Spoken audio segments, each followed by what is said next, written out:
哇！喺幾條麻甩仔喺度睇咩啊？你睇。哦，馬拉胡椒好似幾勁咁喎。咪同香港機鋪差唔多。有咩？唔信你過幾日同我出嚟走翻轉啦。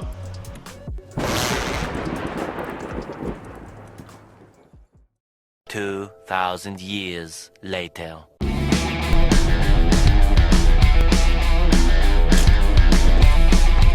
喂，好啦，就係呢部啦。ZC33辣椒仔。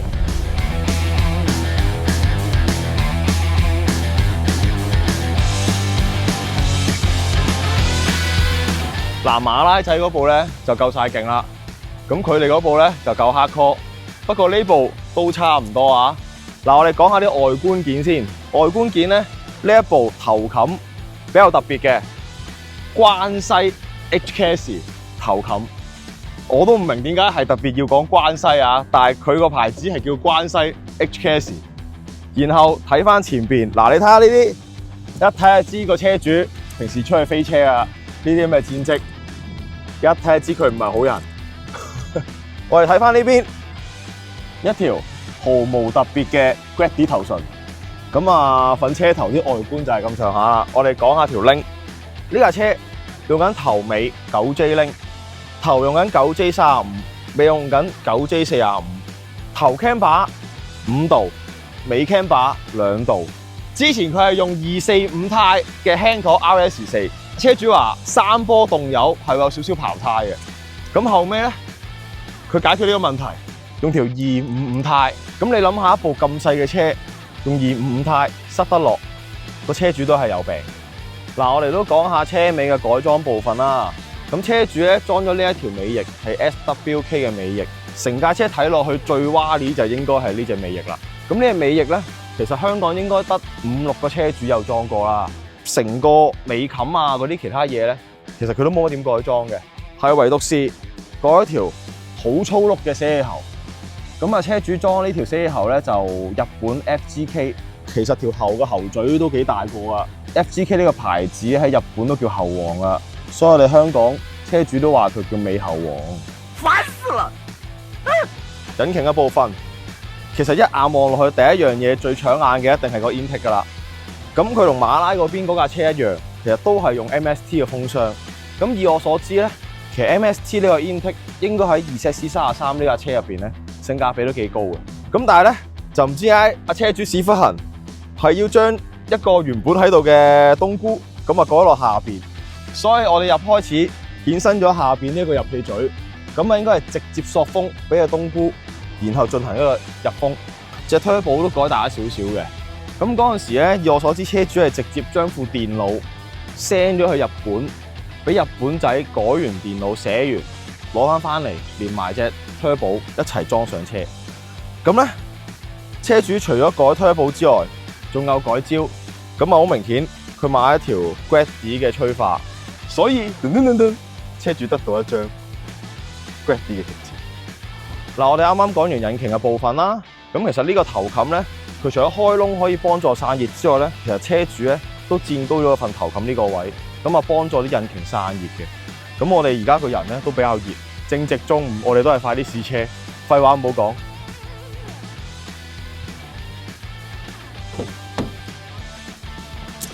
哇！好，咁我哋正式起皮試下部車啦。我哋一路揸一路講下車主啲內飾件啦，有啲小心思嘅，咁啊改咗呢啲比較有賽車感覺嘅拉繩手掣。呢個 WK 快棍而喺32、33標配啊，個個都中意用啊，因為真係好好入。檔位清晰，我聽過最多就係啲人一買車就走去買支 WK， 即係我咯。係，你唔係你其中一個啊，仲有幾個啊？咁我嗰陣時我自己架車咧都係裝 WK 嘅，咁啊坦白講啊，真係一流。你入嘅時候好知道自己入緊啲咩波嘅，嗰種感覺係好實在嘅。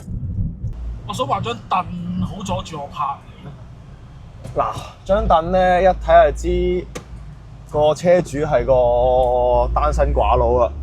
佢完全唔知咩叫成雙成對咯。係啊，正常你買凳邊唔係買一對啊，買一張啊，你又似你。不過呢張凳我自己覺得比較 hardcore 啲，平時揸呢啲係真係辛苦啲。咁啊，但係佢真係好包嘅。呢張 B 仔嚟噶嘛，係啦，呢張 B 仔，佢呢啲位咧係真係頂得住個人。佢呢張其實係咪有碼買？佢應該係買佢。㗎。哇！呢張真係勁包，但係 B 仔係傻㗎，冇碼㗎。好似有啲有碼㗎嘛。係啊。歐洲碼。你想闊啲就係買我嗰張。咁我哋嗱試呢部車，其實主要車主改嘅比較偏向公路向啦。咁啊，早排車主就去香港某馬力機鋪啦，咁啊拉個馬力機。咁部車都講緊200幾匹嘅，應該207匹左右。扭力咧，原裝應該係230到。佢呢架扭力扭到去應該350幾啦。咁佢最高扭力值就大約喺3000幾轉嘅時候出嚟。只要佢一着 turbo， 架車就射出去嘅。車仔嚟講呢部真係好強。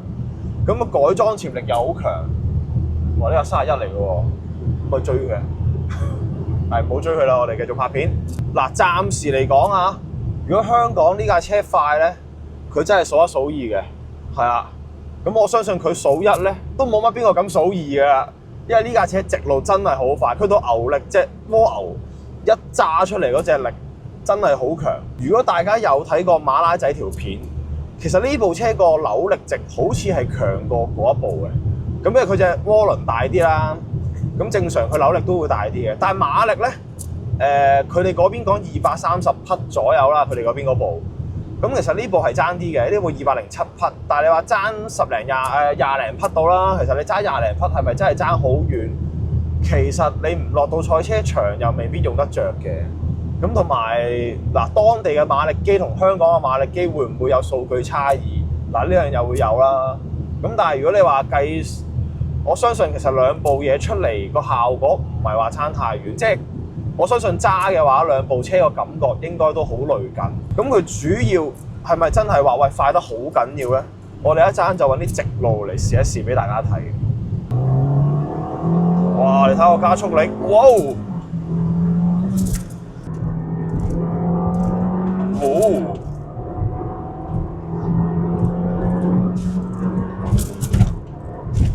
哇！真係唔知你拍片嗰個睇唔睇到，係咪好乸正啊？你完全估唔到呢啲車仔段段有，一路踩住去，一路有。哇！龍鼓灘條路真係好鬼難，好過龍翔道啦。我諗差唔多。龍翔道簡直係跑蛙哩嘅好地方。佢個放氣蛙佬好似冇點大改嘅，但係都好大聲。佢好似加咗塊漸片咁樣就做咗個外放，呢個要問下車主先知。但係佢個放氣聲係幾好聽嘅。我自己係麻麻啲 HKS 嗰啲放氣蛙佬聲嘅，因為嗰啲聲都好似放屁咁。但我買咗。咁啊，可以換噶嘛？唔啱聽咪換走佢咯。同埋呢架車咧，其實我留意到佢有 turbo 標嘅，佢架車係可以去到0.5巴嘅。其實呢啲咁嘅車仔行到0.5巴都幾誇張，我覺得。呢架車5度頭 camber 啦，佢相對個軚盤嗰個靈敏性都會比較大啲啦。但係佢入彎咧，呢架車都好企嘅，即係其實你基本上嗰入啲彎咧，真係坦白講如履平地。佢入嘅時候，你 feel 到架車企得實俾你。唔會話架車想飛出去啊、波歐啊呢啲感覺。坦白講啊，佢對比起人哋馬拉嗰邊咧，人哋馬拉嗰邊係真係有賽車場啊、有數據有剩啊。咁我哋冇咧，就冇得話100%去同人哋對比啊。但係其實香港咧都有唔多唔少同人哋外國啊、其他地方嘅一啲辣椒，可能呢啲車同佢哋差唔多。咁我哋之後都會繼續揾呢啲車出嚟拍片俾大家睇下嘅。我哋嘅 channel 都係大部分都係講啲改裝車啊、棍波車為主嘅。咁你話其他車會唔會講？會講。我哋都好切合爸爸嘅需要，我哋都會講一啲家庭用嘅私家車。咁啊，我哋講，我以為你講金主爸爸。金主爸爸有啊，發達咯！我都希望有金主爸爸可以資助我玩車。我估唔到你係講普通嗰啲爸爸。梗係普通爸爸啦！我哋 channel 講嗰啲車通常都比較貼地嘅，新車就應該會比較少講啲啊。我哋通常都係講啲改裝車啊，唔會係一啲全新車落地啊，一定少講啊。我哋如果你哋想睇啲全新車落地嗰啲，我相信其他 channel 嗰啲車大把嘢你哋睇，係啊。但我哋主要講改裝或者一啲改裝點樣去改會對架車好。咁我哋試完呢部車啊，我哋一陣間去攞第二部車啊試試佢。咁啊，嗰部車嘅取向就比較再日用啲，再山路啲。A few moments later.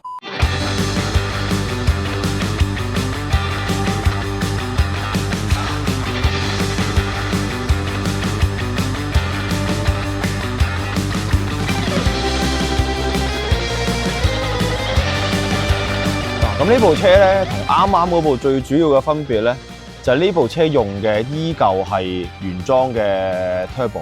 咁嗰部咧就有改。咁其實其他大致上改嘅都差唔多。啱啱嗰部比較誇張嘅條鈴，呢架車條鈴咧就頭尾都係8半 J， 頭用235胎，尾用225胎。咁基本上呢部車個馬力輸出咧就189匹，同啱啱嗰部其實唔係話差太遠，但係佢就用翻原裝 Turbo， 反而佢動力咧係比較線性啲嘅。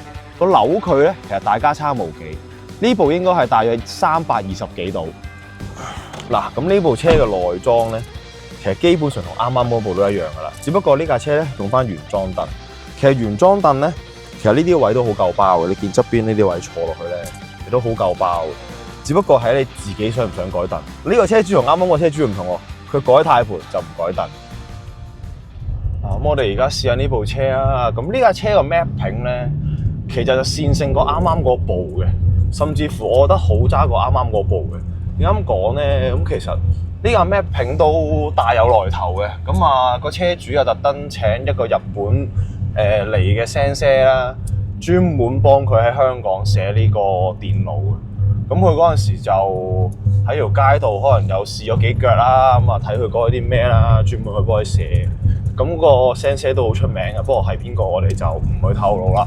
咁但係咧，呢部車其實你問我，如果佢用原裝嘅 Turbo 可以同啱啱嗰部車個馬力匹數差唔多咧，咁其實佢都寫得好盡㗎。同埋呢架車咧，佢上馬力機嗰陣時條線咧係好靚、好平均嘅。我哋真係叫做段段有，係啊。所以其實呢部車咧，如果喺玩山咧，係比較好玩嘅。同埋另外咧，呢架車咧，因為佢用咗 TD 胎，其實喺啲彎路都更加咬地，基本上大山佢真係好快呢部車。咁我哋一試下，其實佢所有起伏位啊，所有嘢，其實佢係一揼嘅拎落，跟住入嗰下係好靚嘅，啲彎啲線位啊，所有嘢。嗱，你見啲起伏位咧，其實你坐喺隔離，你應該 feel 到嘅。佢每一個波浪起伏一下，佢已經伏翻喺地下。你 feel 到架車咧，隻腳咧係黐喺地下嘅。雖然呢架車好似好 racing，但係其實佢一日用咧，呢架車唔會話太辛苦。佢嗰個控制感真係好強，好好。成架車個指向啊、入彎啊，所有嘢其實就真係好得心應手。佢係計我揸過86後第二部，覺得喺山度係好好入彎嘅一架車。基本上喺大山度同一隻彎已經有幾條線位，因為車仔細，同埋入咗份頭咧，份尾已經係跟得上。咁你呢個車主應該話考慮緊11月咧會上呢個馬涌做時間，咁佢應該 prefer 架車做到嘅時間應該係1分鐘頭啦。係啊，05秒內我諗佢應該差唔多，係啊。咁我覺得呢啲時間都係一個靚嘅時間嚟嘅。其實呢架車應該係有權可以做到1分鐘嘅，應該係。佢同啱啱架車對比就係呢架車，佢聽聞車主原裝翻嚟嗰陣時咧已經有 LSD 嘅，所以其實佢玩山嘅時候咧，咁呢架車係更加得心應手啦。咁當然你要識揸啦，隻 LSD。咁另外佢呢套避震其實同啱啱架車個避震咧係同一個牌子，甚至乎係同一個系列、同一支。咁佢主要個分別係咩咧？嗱，呢架車咧多咗一套嘢叫 EDFC。咁套電子避震咧就係佢一路行嘅時候，佢會跟你嘅車速、跟你架車嘅資值，去4支避震獨立調校原顏。其實呢個黑科技咧都幾勁，即係都唔少嘅辣椒仔嘅車友啊。其實裝完佢哋都話呢個系統係比較有病嘅，真係有病。黑科技開外掛。咁其實我都覺得好多人咧，都會對比33同32啊。咁如果嗱，我以前有架32啊，咁如果你問我33同32揀多一次，我一定買33，因為其實成架車個車架啊，嗰個剛性又好啊，個 controlling 又好啊，甚至乎可以改裝嘅都好。因為有啲人咧可能32佢哋都會一架 NA 計，佢哋會想改 turbo。但係你會發覺原來 1.6 嘅 turbo 係會慢過原裝嘅0.4 turbo 喎，即係呢一部33嘅0.4 turbo 咧，原裝動力其實已經係勁過一架32就咁改 turbo 嘅車。咁當然啦，你話喂，我架32再重改啲，改埋引擎啊，改埋其他嘢啊，會唔會勁啲？咁你一定會嘅。咁但係你對比緊人哋一架原裝車，所以其實33個可塑性係比32更高嘅。好啊，咁我哋今日咧其實講呢兩部車咧都講到差唔多啦。咁我哋嚟緊咧都仲有幾部 project car 啊，甚至乎其他車嘅資訊啦，例如胎啊、啲改裝件啊，都會介紹下嘅。咁如果你哋想知道啲咩，不妨留個言俾我哋。我哋下次再見啦。喂，前面架車好似我 friend 嚟嘅喎，呢架。除下佢先。揸車最開心係咩啊？撞到自己啲 friend。佢揸86嘅原本，你睇下而家要揸電車，佢已經好唔開心噶啦。睇下咪佢先。原來死啊！推錯人，唔知係咪佢屋企人咧？大揦鑊！